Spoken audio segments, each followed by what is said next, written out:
Advanced courses తో పాటు first year నుండే campus recruitment training leading companies లో 13,000 plus placements with 13.5 lakhs highest package.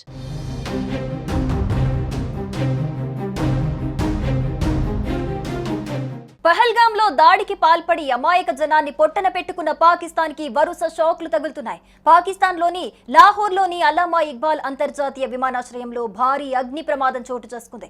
Pakistan army విమానం లాహోర్ విమానాశ్రయంలో ల్యాండింగ్ అవుతుండగా దాని టైర్లో ఒకటి మంటలో చిక్కుకుందని విమానాశ్రయ సిబ్బంది వర్గాలు తెలిపాయి. మంటలను అదుపు చేయడానికి అగ్నిమాపక యంత్రాలను సంఘటనా స్థలానికి పిలిపించారు.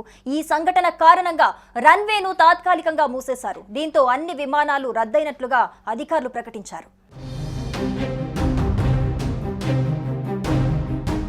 ఇక మరోపక్క బలూచిస్తాన్ కూడా తన పగని తీర్చుకుంటుంది. బలూచిస్తాన్ లో శుక్రవారం జరిగిన భారీ పేలుడులో 7 పాక్ సైనికులు హతమయ్యారు. రోడ్డు పక్కన బాంబు పేలటంతో వాహనంలో ప్రయాణిస్తున్న 7 పాక్ ఆర్మీ సిబ్బంది మరణించారు. బలూచ్ ప్రావిన్స్ రాజధాని క్వెట్టాలో ఈ దాడి జరిగింది. ఈ దాడికి పాల్పడింది తామే అని బలూచ్ లిబరేషన్ ఆర్మీ ప్రకటించింది. బలూచిస్తాన్ లో పరిణామాలు వేగంగా మారుతున్నాయి.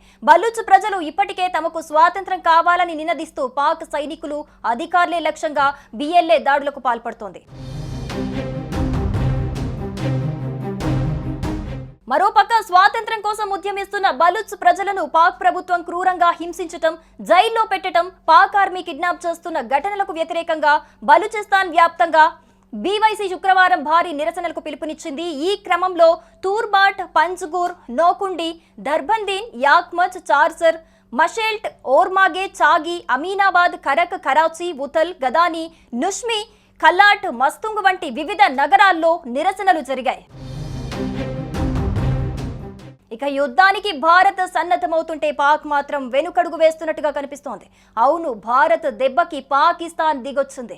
ఇండియా పాక్ ఉద్రిక్తతల మధ్య పాక్ ప్రధాని షహబాజ్ నోరు విప్పారు. పహల్గాం దాడిపై తటస్థంగా పారదర్శకతతో దర్యాప్తు చేయడానికి సిద్ధంగా ఉన్నానని శనివారం షహబాజ్ షరీఫ్ ప్రకటించారు. సింధు జలాల ఒప్పందాన్ని రద్దు చేయడంపై ఆయన ఆందోళన వ్యక్తం చేశాడు. పాకిస్తాన్ కు వచ్చే సింధు నీటిని తగ్గించొద్దని కోరాడు.